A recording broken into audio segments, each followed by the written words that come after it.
Muy bien. Hola, vamos a dar inicio al módulo sobre inteligencia artificial y elecciones, el cual es parte del curso de democracia y desinformación que es impulsado por la Fundación Internet Bolivia, Asociación Aguayo, Chequea Bolivia, con apoyo del Programa de las Naciones Unidas para el Desarrollo en Bolivia.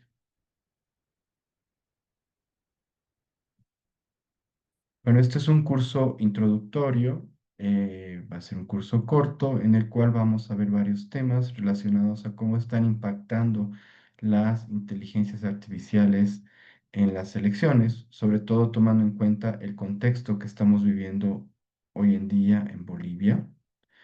Antes de empezar, quiero presentarme. Mi nombre es Cristian León, soy politólogo, especialista en derechos digitales, en temas de ciberseguridad y gobierno digital. Actualmente dirijo la Fundación Internet Bolivia, una organización que promueve los derechos humanos en entornos digitales, y también soy secretario del Consorcio Al Sur, que es un consorcio que reúne a 11 organizaciones que trabajan en derechos digitales en América Latina. Adicionalmente, tengo otras posiciones. También soy miembro del Advisory Board del Digital Democracy Initiative. También soy parte del grupo de trabajo de IA del Global Network Initiative. He elaborado algunas investigaciones, sobre todo muy enfocadas en temas regulatorios y de gobernanza de las IA. Y también he sido parte del Global Index of Responsible AI, y tengo una maestría en desarrollo internacional por la Universidad de Bristol del Reino Unido.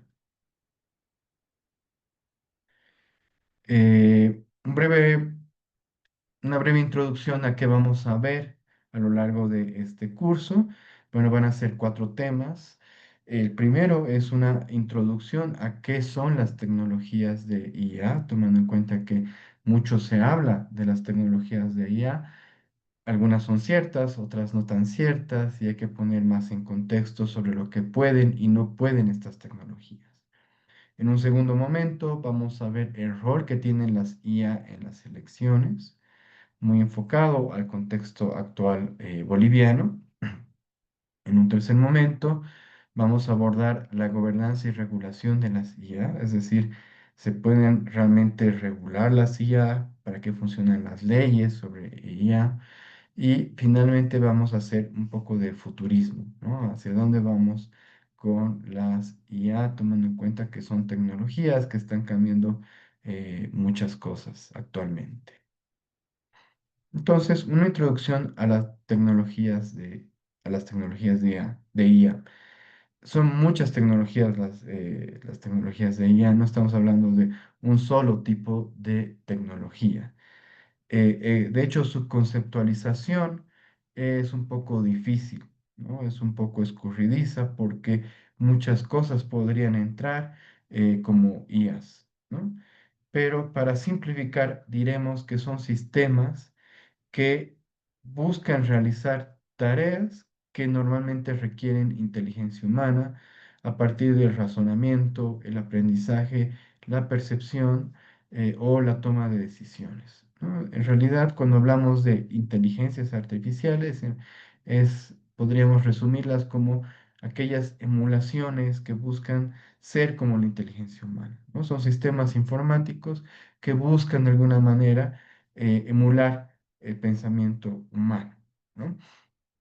Y a partir de eso generar ciertas tareas. Algunas aclaraciones sobre las IA. Las IA, como funcionan actualmente, es a través de detectar patrones sobre la base de algoritmos. Los algoritmos, que son una suerte de árboles de toma de decisiones sobre las cuales los sistemas eligen cómo dar o no secuencia a ciertos procesos. Pero para ello tienen que darse ciertas condiciones. Por ejemplo, conocemos una pregunta. Si una pregunta, digamos, da lugar a una opción sí o no, ¿no? Entonces, si es sí, el sistema decide o muestra otras opciones y sobre esas opciones se va armando un árbol de decisiones, ¿no? Sobre las cuales nos muestran finalmente un resultado. Eso más o menos es un algoritmo, ¿no? Y entonces las IAs hacen sus procesamientos en relación a estos algoritmos, ¿no? Entonces, de alguna manera están bastante limitadas a cómo están desarrollados estos algoritmos, ¿no? Pero más adelante vamos a ver un poquito cómo se ha ido complejizando esto. Pero para tomar estos caminos, ¿no? Estos procesos y llegar a resultados, las IA requieren de datos, de información. No pueden operar sin información, ¿no?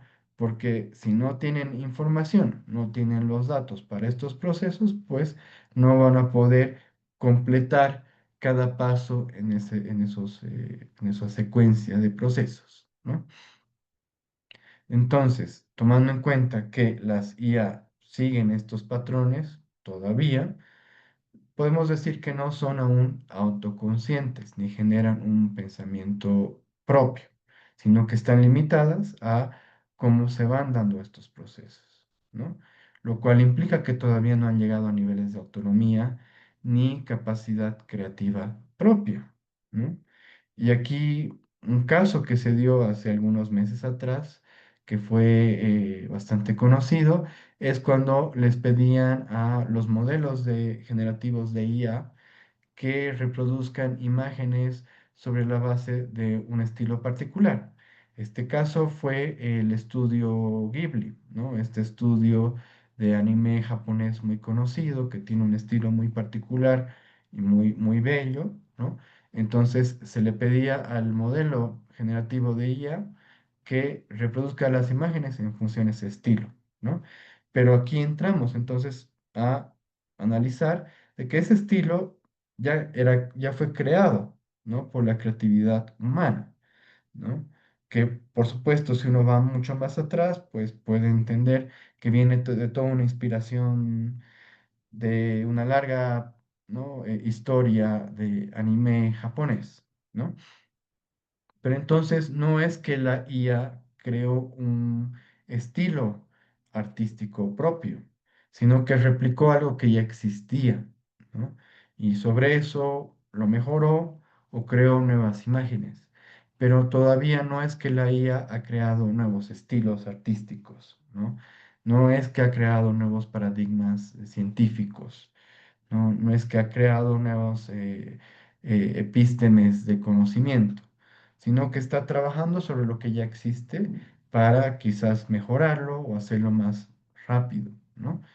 Es ahí donde decimos que en este momento la función de las IA son sobre todo automatización de tareas, es decir, ver cómo podemos acortar los pasos en un proceso para que sea más rápido y sobre eso mejorar la productividad, ¿no? Es decir, producir más en menos tiempo, ¿no? Para eso es lo que están siendo usadas las IAs actualmente. No es necesariamente para crear cosas definitivamente nuevas, sino para implementar automatización en procesos que ya existen, ¿no? Entonces, así es como están funcionando actualmente las IA. Pero eso no quiere decir que no existan a futuro otras IA que superen esta capacidad. Y entraré ahí en unos minutos. Pero para ir cerrando esta idea, las IA son en este momento revolucionarias porque están generando una capacidad productiva jamás antes vista, ¿no? Es decir, podemos producir muchas más imágenes, muchos más videos, muchos más productos, bienes y servicios en menor tiempo y con menos recursos, ¿no? Menos recursos en tiempo, menos recursos en materias primas, menos esfuerzo intelectual, porque nos están facilitando todos estos procesos. Y por eso Económicamente son bastante revolucionarias porque van a implicar una nueva división del trabajo, van a implicar un nuevo sistema económico. Y estos son cambios que todavía los estamos viendo, ¿no? Pero esto estamos hablando sobre las IA que ya existen, ¿no? Y aquí entramos un poco en entender qué tipos de IA se pueden dar, ¿no? Tanto en el presente como en el futuro. Y aquí tenemos dos tipos de clasificaciones de las IA.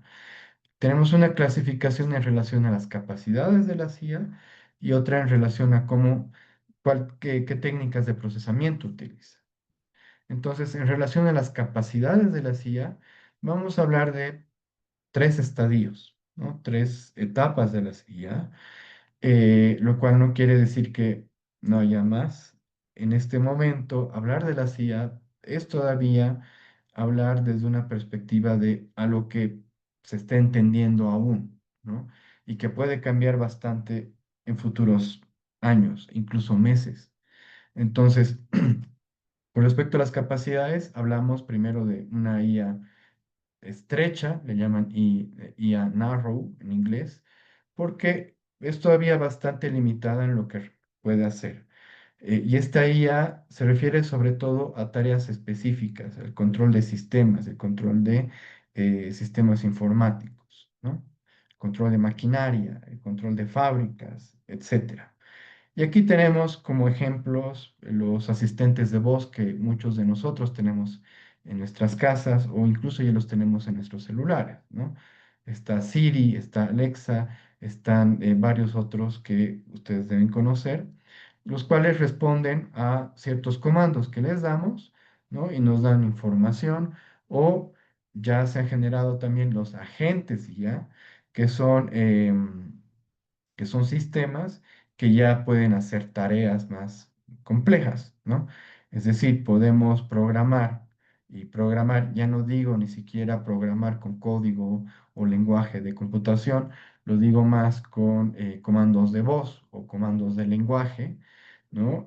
Los cuales podemos decirles que una IA que maneje mi agenda, ¿no? De reuniones o que me ayude a comprar un boleto de avión de acuerdo a ciertas características. Yo le digo el destino, el día que quiero, el tipo de vuelo que quiero, si va a ser con maleta, sin maleta, el rango de precios. Entonces este agente de IA va a buscar un vuelo en relación a esas características, me lo va a comprar, ¿no?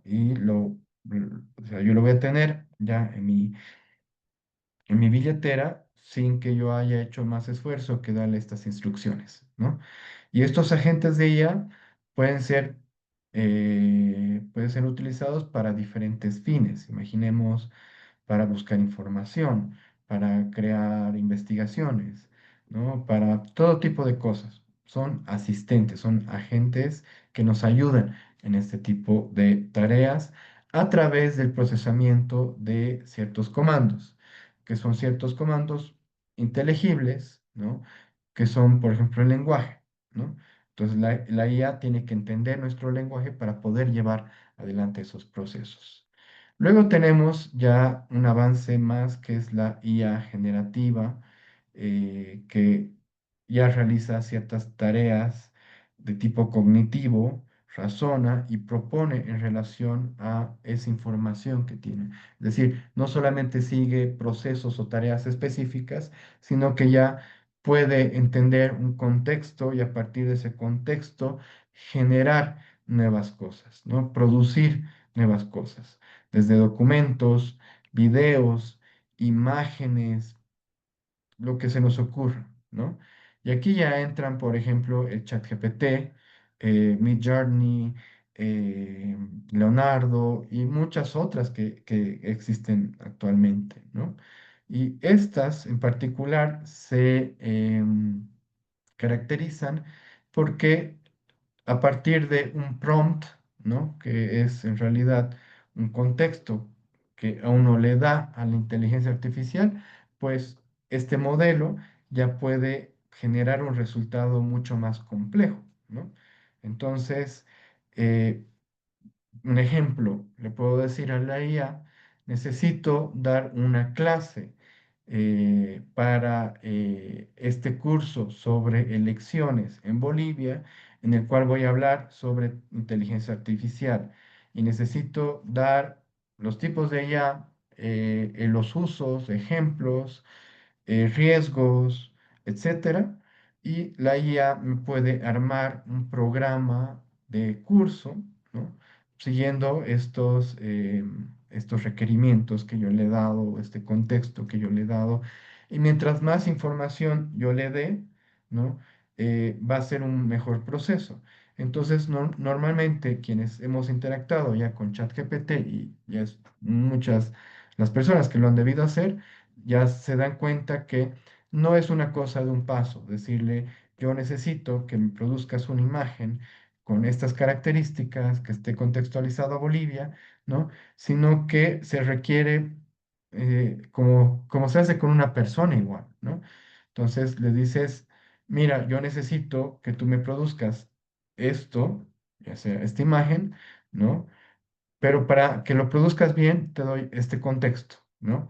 Entonces, es un contexto que estoy en las elecciones de Bolivia. Bolivia es un país diverso, multicultural, etcétera, y necesito que me produzcas esta imagen que represente a este tipo de población para este fin, ¿no? Entonces, es iterativo porque me producirá primero una imagen, pero sobre esa imagen la vamos a ir mejorando y mejorando y mejorando, ¿no?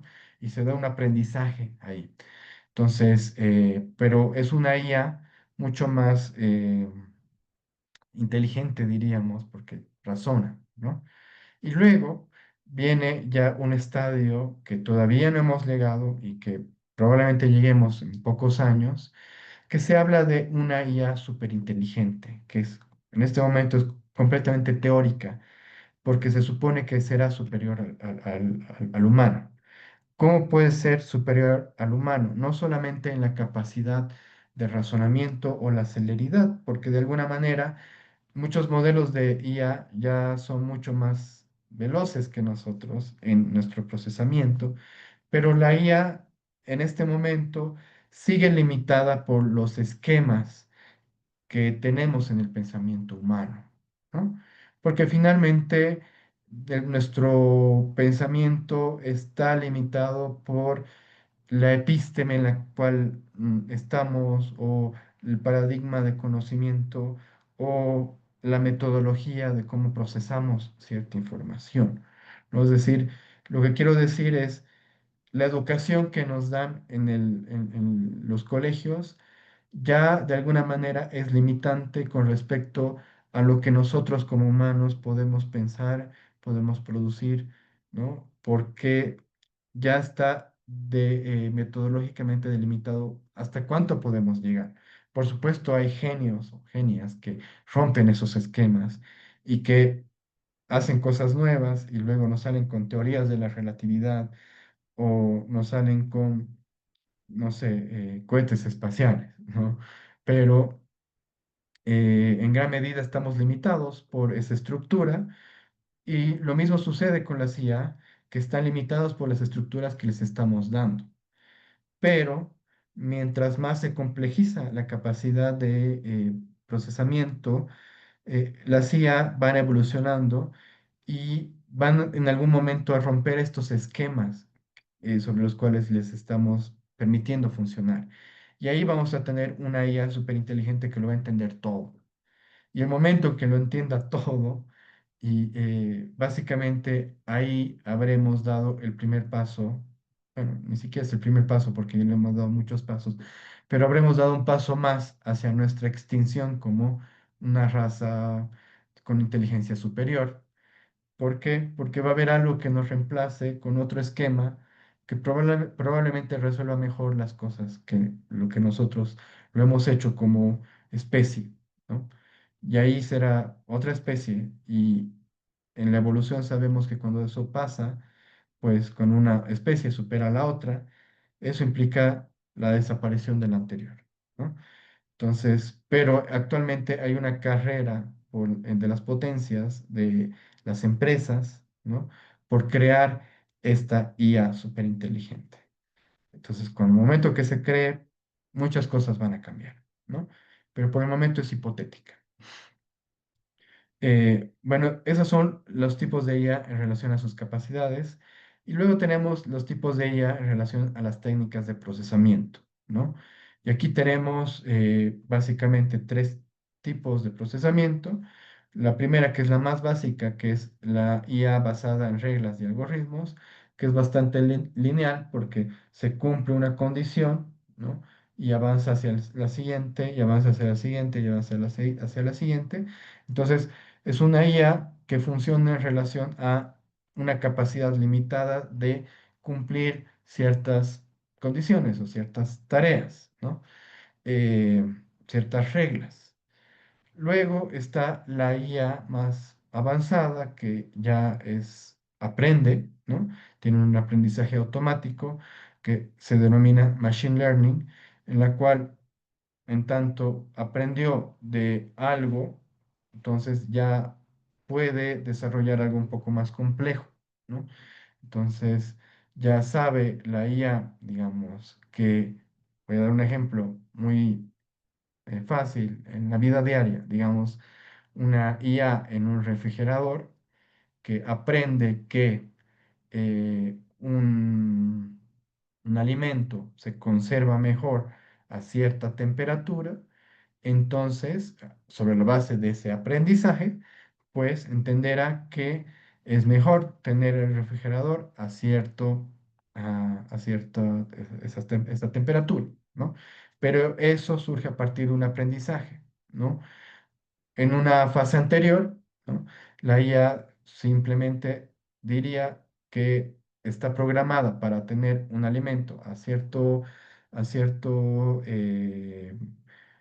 cierta temperatura, pero si las condiciones cambian, probablemente no cambie la temperatura porque así está programada a tener a esa temperatura el alimento. Pero en el Machine Learning, la idea es de que la IA del refrigerador entienda que cuando cambian las condiciones afuera, por ejemplo, hace más calor afuera, entonces quizás ahí tenga que cambiar la temperatura interna del refrigerador porque afuera hace más calor, ¿no? Y tanto hace más calor, cuando uno abre el refrigerador, ese calor entra, cambia las temperaturas internas, entonces tiene que adecuarse a eso para que el alimento se conserve, ¿no? Entonces hay un aprendizaje ahí, ¿no? Entonces es un poco más complejo. Y una tercera fase, que se llama aprendizaje profundo, o deep learning en inglés, ya intenta emular el razonamiento humano. Y el razonamiento humano, por lo que sabemos del cerebro, está conectado a partir de neuronas, ¿no? Neuronas que crean un mapa mental mucho más complejo que procesos lineales, ¿no?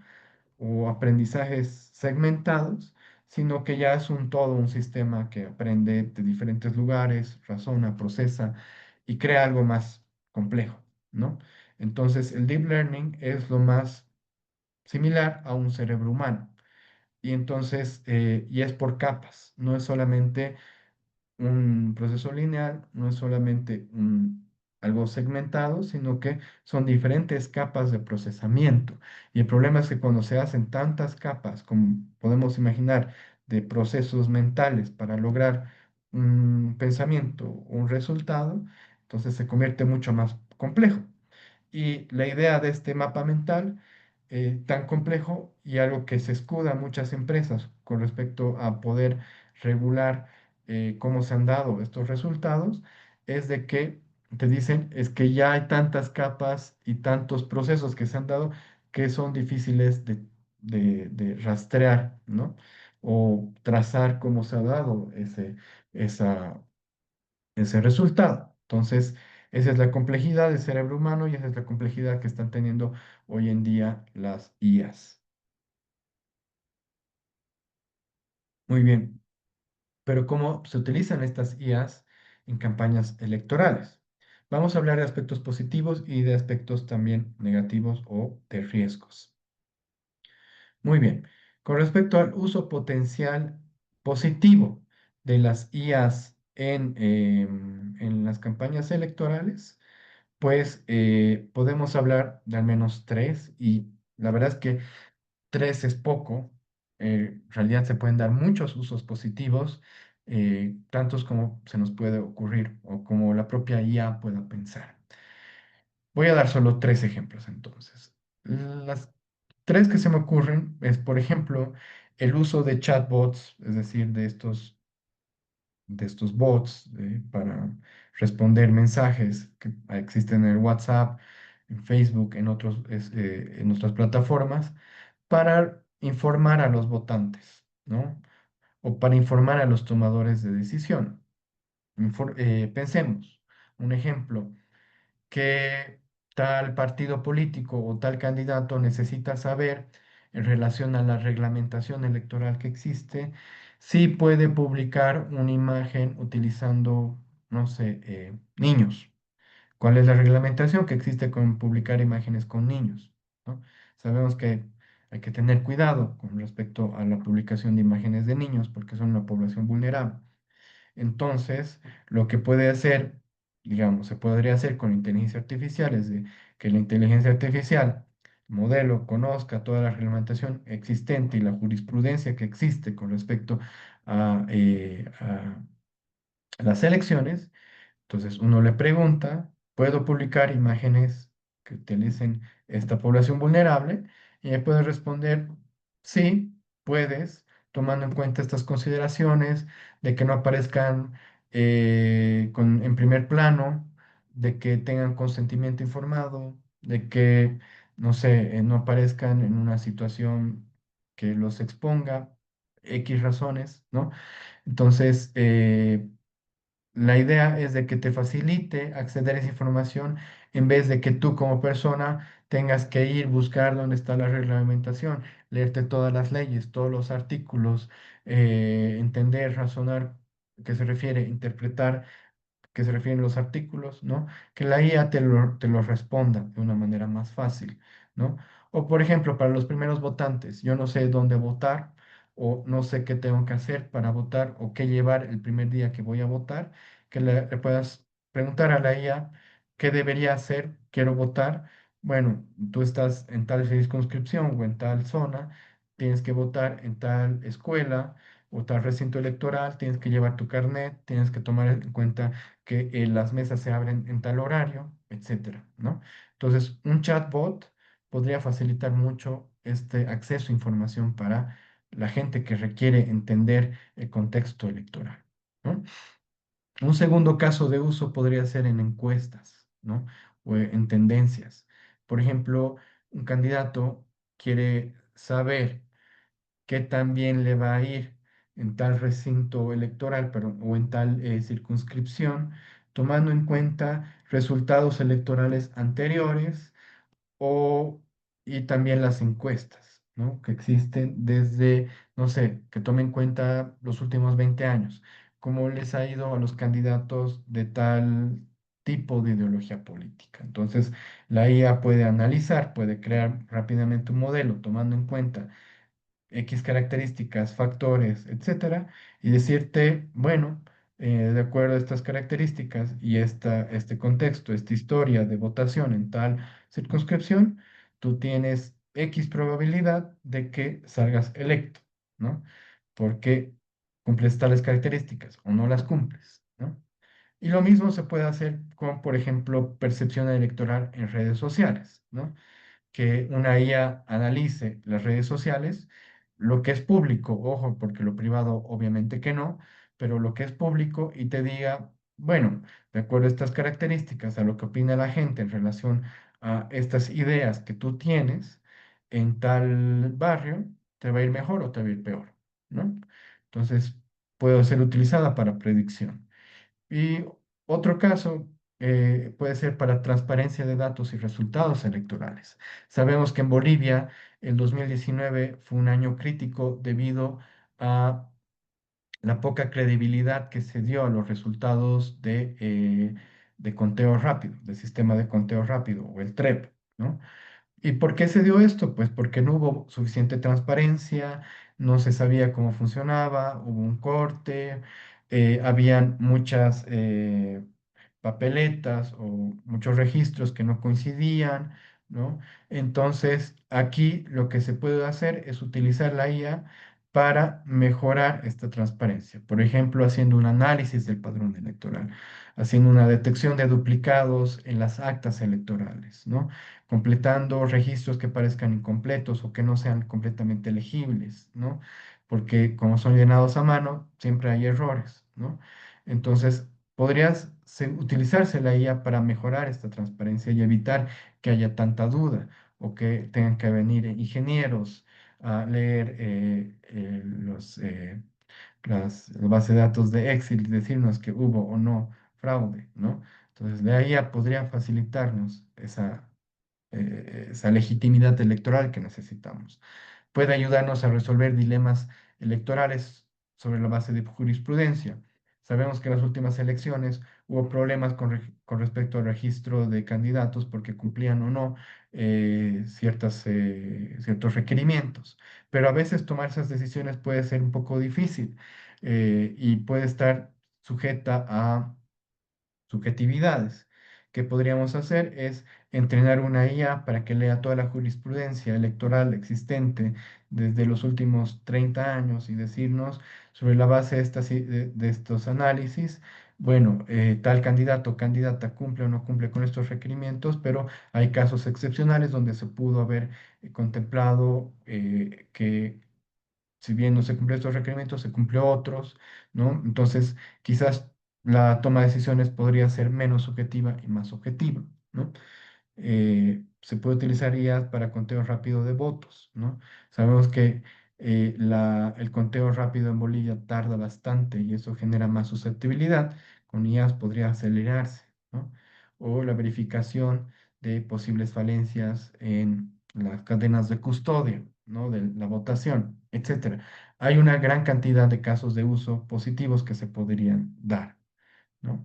Pero también los hay negativos y esto es lo que nos preocupa. Aquí voy a hablar de tres IAs que pueden ser formas de utilización de IAs antidemocráticas. Una es el microtargeting y manipulación emocional. Y aquí no es algo nuevo. Nos acordemos del caso de Cambridge Analytica, que hace casi ya 10 años se dio que esta empresa que con información privada de Facebook podía analizar patrones emocionales de las personas y en función de esos patrones decir tal publicidad o tal propaganda electoral va a funcionar mejor con este tipo de audiencia. Pero el problema no era ese, sino que se utilizaba este análisis emocional para microtargetear, o sea, llevar esta información con desinformación. ¿Por qué? Porque los humanos somos bastante emocionales y cuando tú utilizas esas emociones para gatillar acciones, ¿no? Miedos, enojos, esperanzas, etcétera, entonces puedes llegar a influenciar e incluso manipular el voto, ¿no? Y esto se hace mucho más fácil con IAs porque las IAs pueden detectar mejor estas emociones, ¿no? Hay muchos modelos ya entrenados para detectar si una persona a través de ciertos patrones de sus caras son felices, están tristes, tienen miedo, tienen rabia, ¿no? Entonces, imagínense el potencial que tienen las IAs para detectar esto y a partir de eso manipularnos emocionalmente, controlarnos, ¿no? Emocionalmente. Entonces, realmente explicado cómo estas IAs pueden ser utilizadas para el marketing. Segundo caso de uso antidemocrático, es el que más nos preocupa, es la creación de contenido desinformativo. Hoy por hoy, los modelos de IA pueden ser creados para crear imágenes, sonidos, videos altamente realistas y que uno creería que son completamente, o sea, representan realmente la realidad, ¿no? Pero, o sea, y el problema es de que utilizan identidades reales, es decir, utilizan la voz de un candidato, utilizan la imagen de un candidato, utilizan la imagen de un presidente, ¿no? Y a partir de esto se pueden crear contenidos falsos en los cuales se haga que los candidatos digan algo que realmente no dirían o que hagan una acción que no la harían. Por ejemplo, que aparezcan golpeando a un militante o que aparezcan diciendo que declaran la guerra a un país, ¿no? O que admitan que han hecho un acto ilícito, ¿no?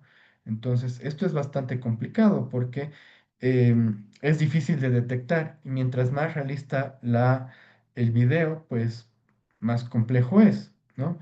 No sé si han visto que ahora hay un nuevo modelo de inteligencia artificial lanzado por Google que está lanzando videos donde, por ejemplo, se ve a Jesucristo en la última cena, ¿no? O antes de que lo tomen preso. Y parece muy real, ¿no? Y uno creería, esto lo han grabado o es creado, ¿no?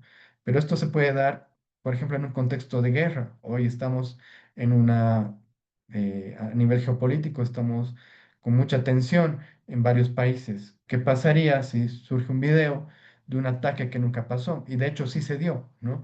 Videos donde aparecen lanzamientos de misiles que no se hicieron, de casas que explotan que nunca pasó, nunca explotaron, ¿no? Entonces, pero esto se utiliza justamente para gatillar emociones en las personas, ¿no? Es decir, mostrar cosas que no están pasando, pero se ve el video, la gente lo cree o lo cree y entonces reacciona en relación a eso, ¿no? Entonces, en las elecciones esto es muy complicado porque puede determinar que una persona vote o no por cierto candidato o cierto partido político, ¿no? Y finalmente la automatización de contenido viral, ¿no? No es solamente que las IAs pueden generar más contenido en menor tiempo, ¿no? Digamos, lo que hace un diseñador gráfico, no sé, unas dos piezas de contenido, tres imágenes que las haga en 3 horas, una IA puede hacerlo en 3 minutos, ¿no? Entonces, pero no es solamente eso, sino que las IA pueden ser muy hábiles para detectar eh, sobre la base de emociones contenido falso y detectar qué funciona mejor en redes sociales para viralizarse, ¿no? Y puede ayudar a darle tracción a esos contenidos y que aparezcan como las plataformas de redes sociales funcionan a la cantidad de likes, compartidos, vistos de cada imagen. Entonces la IA puede leer eso y decir, bueno, esto es más viralizable, ¿no? O por último puede crear bots, es decir, cuentas falsas, para viralizar contenidos, es decir, darle más tracción y así puede crear tendencias falsas, ¿no? Y amplificar la desinformación sin intervención humana, ¿no? Entonces, puede hacernos creer que algo que ha sido, digamos, que parece que ha sido muy compartido, pero en realidad no ha sido tan compartido, ha sido, digamos, ha sido viralizado de una manera inauténtica, inorgánica, ¿no? Entonces, este es un problema también grande con respecto a las IAs porque nos crean tendencias que realmente no son. Y eso es de dos lados, porque puede hacerle creer a un candidato que es popular cuando no lo es, o puede hacer a nosotros, electores, votantes, hacernos creer que un candidato va a ganar cuando probablemente no va a ganar o no es tan popular, ¿no? Y sobre todo cuando hay un electorado cautivo, es decir, indeciso, que todavía no sabe por quién votar y probablemente vote por quien crea que va a ganar, ¿no? Entonces, algo así es bastante complejo porque puede de alguna manera manipular su información, ¿no? Entonces, por eso también este uso puede resultar abusivo y nocivo en democracia. Y algunos ejemplos que ya hemos tenido en Bolivia, recientemente hemos tenido un audio de un candidato de Samuel Doria Medina, en el cual admitía que había pagado dinero para manipular las encuestas y salir primero en las encuestas, ¿no? Luego se determinó a través de las verificadoras de información que este audio era falso porque realmente No, primero el audio no existió y se detectó ciertas anomalías en el audio que llevaban a decir que era falso. Pero ojo, estas anomalías no son tan fáciles de detectar, se requiere un análisis forense muy complejo, no están a la mano de cualquier persona, sino que se requiere ser una cierta pericia, ¿no? Y segundo, que no es completamente fiable, ¿no? Es decir, normalmente las herramientas que se utilizan te lanzan un índice de precisión, ¿no? Que puede ser no 100% cierto, pueden equivocarse también, ¿no? Entonces, decir que un contenido es falso, ¿no? Es complejo, es difícil de detectar, ¿no? Eh, pero también se han dado otros casos ya en Bolivia, por ejemplo, a partir de redes de operadores que viralizan contenido desinformativo. Y se lo ha dado tanto desde el oficialismo del MAS como también del gobierno de Yanine Áñez, ¿no? El gobierno de Yanine Áñez se descubrió que pagaba a una empresa para posicionar contenido desinformativo en Facebook y lo hacía con empresas extranjeras. El MAS, por el otro lado, se ha detectado que utiliza granjas de bots y granjas de guerreros digitales, es decir, personas que se crean varias cuentas, ¿no? Para viralizar contenido, para atacar contrincantes, para desinformar, ¿no? Y el 2022 o 23, no recuerdo muy bien el año, la empresa Meta lanzó un informe en el cual decía que había desactivado al menos 1.400 cuentas que viralizaban contenido favorable al gobierno, ¿no? Entonces, se ha dado de ambos lados, pero se ha dado, ¿no? Y este uso nocivo de las IA se puede estar dando también en las elecciones actuales en Bolivia, ¿no? Y el problema es, como decía, es muy difícil de detectar el contenido desinformativo porque ahora las tecnologías que existen crean contenido muy realista, muy difícil de peritar, muy difícil de detectar si realmente es falso o no, ¿no? Entonces, estamos en un escenario bastante complejo. Y ahora, ¿cómo se puede regular esto? ¿Cómo se puede crear normativa para regular el uso de las IAs? Y esto es bastante complejo porque regular las IA es un dolor de cabeza. Las tecnologías de IA tienen una alta complejidad porque sus procesos son altamente complejos, son una caja negra. Les decía lo de las redes neurales, ¿no? Que son varias capas. Entonces, rastrear cómo una IA ha tomado una decisión o ha sacado un cierto resultado requiere ver muchos procesos que se dan en el medio, ¿no?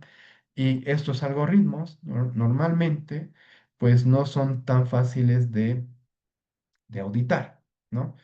Y las empresas como Meta, Google, y etcétera, que están creando estos modelos, tampoco quieren abrir estos algoritmos, aludiendo que son secretos industriales, ¿no?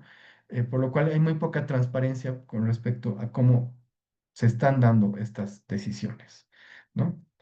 Entonces son procesos altamente complejos y difícilmente trazables, ¿no? Entonces, da un dolor de cabeza para la regulación.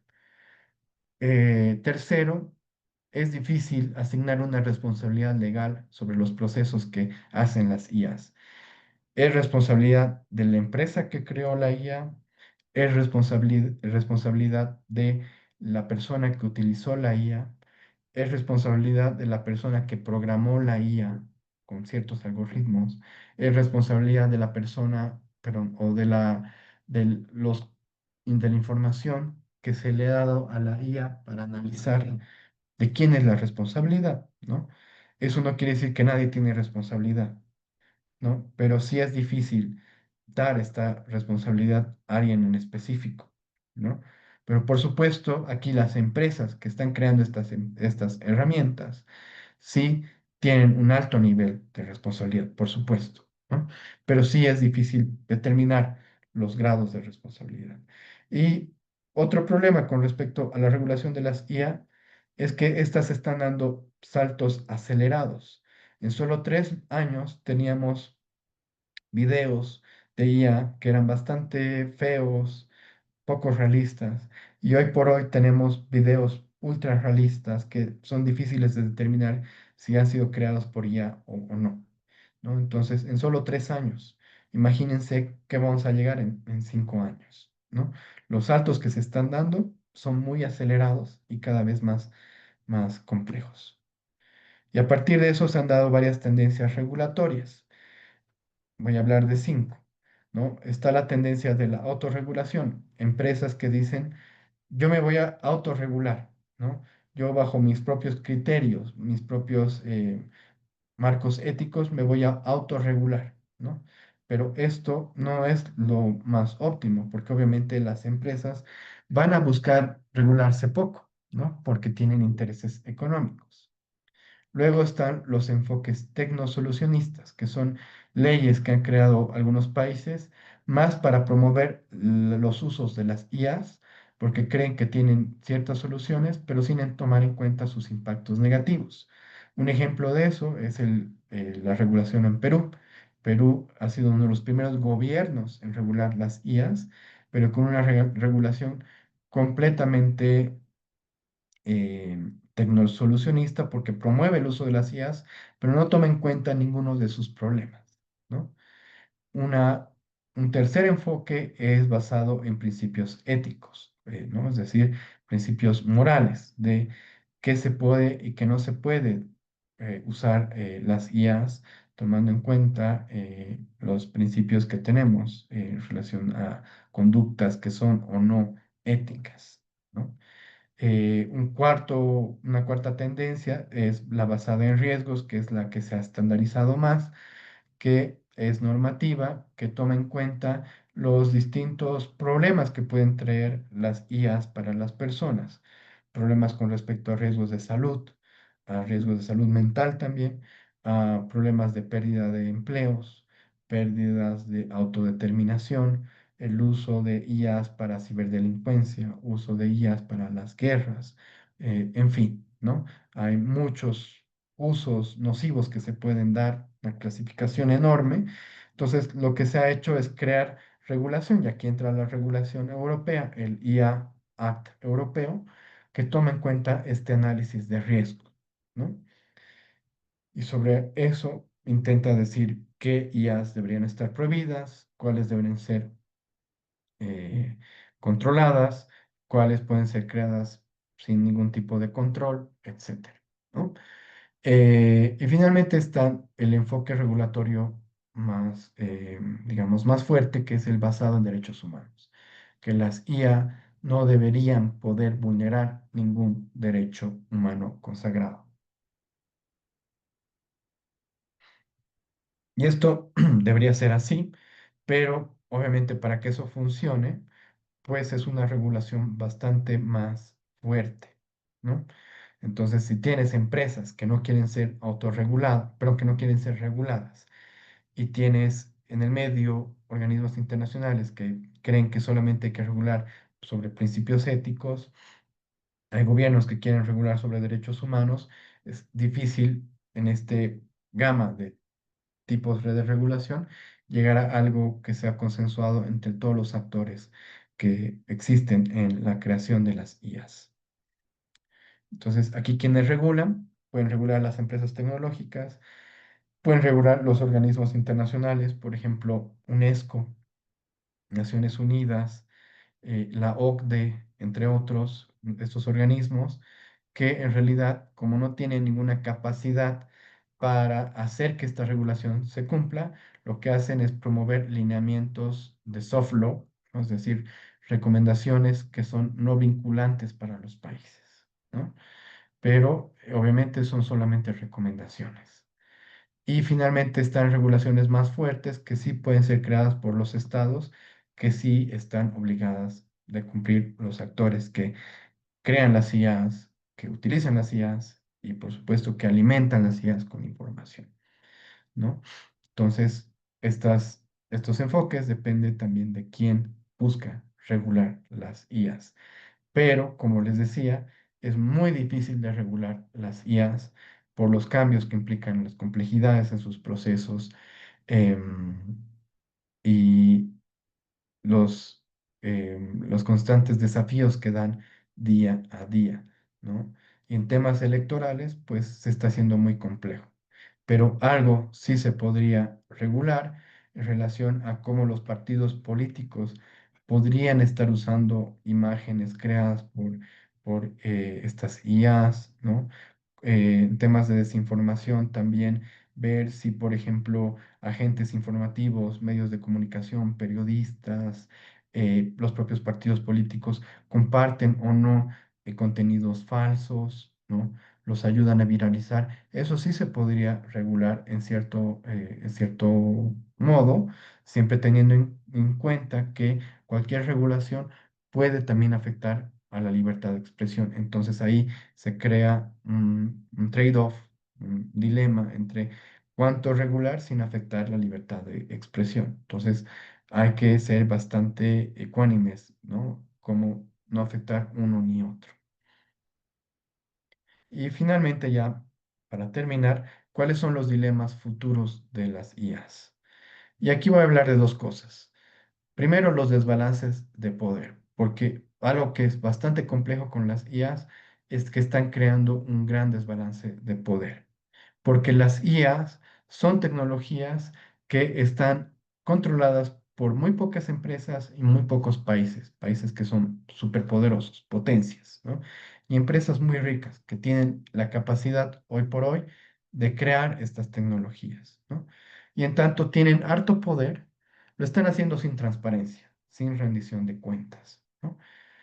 Aludiendo que son tecnologías complejas, que no pueden mostrar cómo se dan todos los procesos, que son secretos industriales, ¿no? Y en tanto lo están haciendo así, pues lo están haciendo a las espaldas de nosotros como sociedad, ¿no? Y lo propio con los gobiernos. En tanto las IAs podrían determinar cómo se van a desarrollar las guerras en el futuro, y esto es un tema geopolítico, están teniendo mucho cuidado con respecto a decir cómo están desarrollando estas IAs, ¿no? Pero también hay desbalances con respecto a la capacidad de procesamiento que se requiere, ¿no? Porque desarrollar IAs requiere supercomputadoras o computadoras muy poderosas, y estas no están al alcance de todos los países o de todas las personas, ¿no?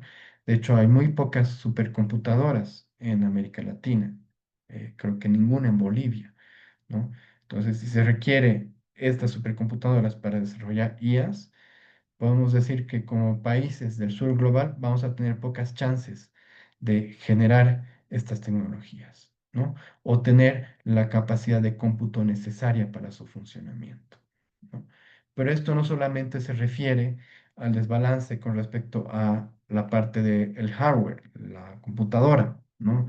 Sino también en la información que utilizan las IAs, porque como decía al principio, las IAs funcionan en relación a datos, en relación a información, pero no hay igualdad con respecto a la información que existe representada digitalmente a nivel global. ¿Y a qué me refiero con esto? La cantidad de información que existe en el idioma inglés es por mucho superior en cantidad que la información que existe en el idioma español, ¿no? Ni qué decir en idiomas originarios, idiomas indígenas, ¿no? Lo mismo con respecto a la representación de ciertas poblaciones. Hay mucha más información y representación de ciertas culturas, de ciertas poblaciones del norte global, de los países europeos, que lo que existe de nuestros países. Vean, por ejemplo, Wikipedia. ¿Cuántos artículos existe con respecto a Europa de los que existe con respecto a América Latina? ¿No? Y estos desbalances, porque hay menos información, sesga la cómo sesga la interpretación que tienen las IAs del mundo, ¿no? Porque como utilizan esta información para sus procesos cognitivos de entender el mundo, ¿no? Entonces, obviamente van a entender mejor a las poblaciones más ricas, a las poblaciones con mayor conocimiento, con mayor información en línea, que poblaciones que no tienen casi nada de información, poblaciones indígenas. Entonces, ahí la diversidad se apaga y la homogenización con respecto a estas poblaciones que tienen más información se incrementa, ¿no? Un ejemplo, vayan a ChatGPT y pregúntenle cómo representan a un hombre con respecto a una mujer, y ahí se van a dar cuenta sus sesgos, ¿no? O vamos generando interseccionalidad, cómo se representa una mujer europea con respecto a cómo se representa una mujer boliviana, ¿no? Hagan esa comparación y ahí vamos a entender cómo se están dando los sesgos de la IA, ¿no? Y en tanto, esto es una carrera por controlar las IAs, porque son una tecnología evidentemente revolucionaria, una tecnología que va a cambiar muchas cosas, ¿no? La carrera por controlar estas IAs y regular estas IAs va a generar un nuevo orden y una nueva división del trabajo entre países, empresas, personas que van a controlar mejor las IAs con respecto a quienes no. Si hoy por hoy hay una brecha digital básica entre personas que pueden utilizar de mejor manera WhatsApp con respecto a quienes no, imagínense la brecha que se va a generar o que se está generando con respecto a las IAs, ¿no? ¿Y cuál va a ser el futuro de las IAs en la política? Bueno, lo que vamos a tener es campañas electorales automatizadas y sin militantes, y esto es complicado porque el concepto de un partido político es tener militantes, tener personas que te apoyen, ¿no? No solamente personas que te voten, sino personas que crean lo que tú dices, que crean tu programa de gobierno y que hagan campaña contigo, con tu partido, con las ideas que congregas. Pero hoy por hoy, los partidos ya no necesitan militantes para hacer campaña, necesitan IAs que hagan la campaña por ellos. Eso va a crear un nuevo tipo de partido político sin militantes, va a crear candidatos sin partidos políticos, va a crear ideas sin necesidad de políticos o partidos que las impulsen.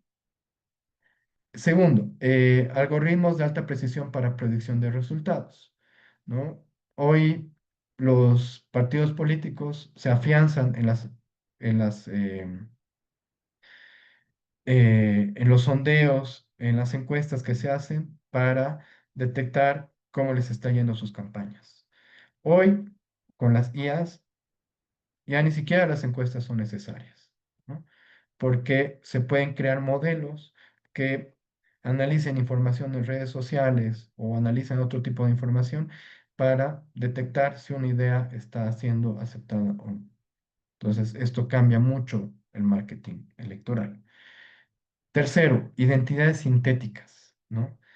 Esto es otro mundo. Hoy se están creando influencers que no existen, influencers sintéticos, que son creados por IAs, que pueden detectar mejor, que funciona mejor, pueden ser más carismáticos que los influencers que existen hoy, ¿no? Entonces, esas identidades sintéticas a futuro pueden tener un rol también en el marketing, en las campañas electorales. Y por supuesto, el incremento de la difusión de contenidos falsos, que esto es algo imparable. No hay una solución para los contenidos falsos en ningún país, ¿no? Entonces, ¿cómo vamos a abordar este tema a futuro, tomando en cuenta que hoy se puede crear videos con una alta fidelidad de realismo y que la gente lo crea? Lo mismo con audios, lo mismo con documentos. Se puede crear una carta con sellos, con firmas altamente realista y hacer que la gente crea que esa carta es una renuncia, una candidatura, por ejemplo. Entonces, esto del contenido falso es realmente preocupante. Bueno, me he extendido un poquito en el tiempo, pero agradezco mucho su atención y espero que este microcurso sea de utilidad para quienes quieren entender cómo funcionan las IA en las elecciones. Muchas gracias.